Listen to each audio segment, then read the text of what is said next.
The story you don't tell, a Quietude story for shame. Nothing is required of you right now. Not bravery, not apologies, not insight. Shame will still be there. Quiet, patient, like a cat perched on the top of a bookshelf, waiting to swat at your pride if you reach for it. You remember the first one, the story that made you curl up in a corner and wish the floor would swallow you whole. Maybe it was something small, a spilled drink, a bad joke. Or maybe it was something monumental, something you thought would define you forever. Something you would never ever tell anyone. Let's start there. Do you remember the time you were at a friend's party and tried to show off? Not even a party for adults. You were 20, awkward, trying to impress someone who was already unimpressed with the entire universe. You decided to dance, and it wasn't a simple dance. No, it had steps you imagined in your head, lifted from a music video, practiced alone in your bedroom in front of the mirror.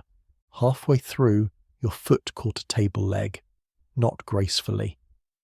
You went down like a cartoon character, arms flailing, knees bending the wrong way, and a wine glass became a projectile that curved through the air as if physics itself were conspiring against you.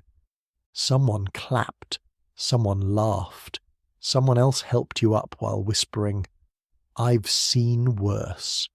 You wanted the floor, you wanted a time machine, and yet, here's the strange thing, you survived. You even laughed later in the shower, dripping soap and shame at the same time. Your stomach hurt. Your pride felt like it had sprouted an extra organ somewhere in your ribs, but you lived. Shame is patient, but it's also selective. It doesn't care about the grand tragedies. It hoards the small, ridiculous moments, like the time you sent an email to your entire department that was meant for one person. Attached, cat memes, it read.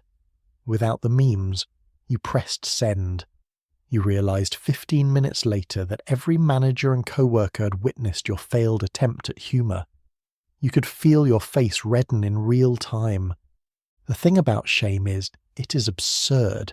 It is a cosmic trickster that shows you your most human, ridiculous self, and then demands you apologize. To yourself, to the universe, maybe even to the cat in your neighbor's window who witnessed your collapse of dignity.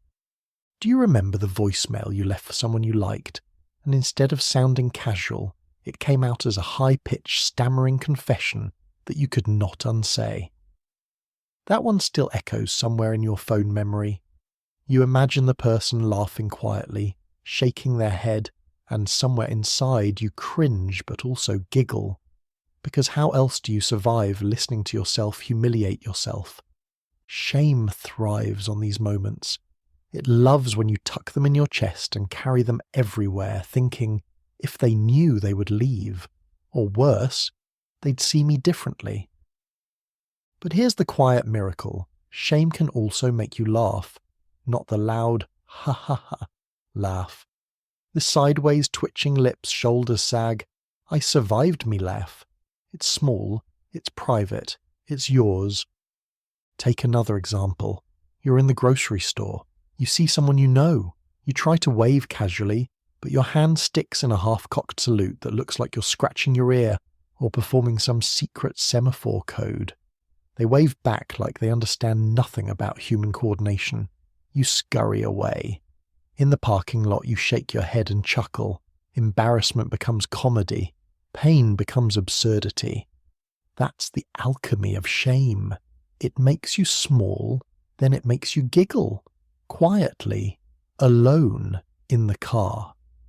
And the real lesson? Not a lesson exactly, just a truth. These stories don't define you. They are evidence of your life, your humanity, your survival. You've done terrible things, ridiculous things, clumsy, embarrassing things, and yet you are here, still breathing, still capable of warmth. Now imagine the worst one, the one that gnaws at your ribs, something cruel you did, or a moment where your selfishness shone too brightly. You know it. It's lodged in memory like a stone in a shoe. You shift, try to ignore it, but it presses. This is where the story turns quiet. not because it's sad, not because you need redemption, but because you need acknowledgement. Sit with it. Feel the weight. Notice how absurd it is that one human can contain so many horrible, hilarious, ridiculous impulses. Notice how your body reacts. Heart racing, stomach tight, mind screaming to forget. And now, look at it with the gentleness of someone observing a cat sleep in a sunbeam. The story is yours, yes, but it doesn't have power over you anymore. You're larger than this single embarrassment. You're larger than the sum of all your small humiliations. And here's the funny part. You realize that the universe doesn't care. It never did. That clumsy dance at the party, already forgotten by everyone else. That email, deleted from memory. The voicemail, maybe laughed at, maybe not. But certainly you are still here. Still human. Still flawed. Still absurd. And maybe, if you look closely, you'll see. Even in your shame, there is beauty. A ridiculous, stubborn beauty that makes you laugh in the shower, on the bus, while staring at the ceiling. The laughter isn't loud, it isn't triumphant.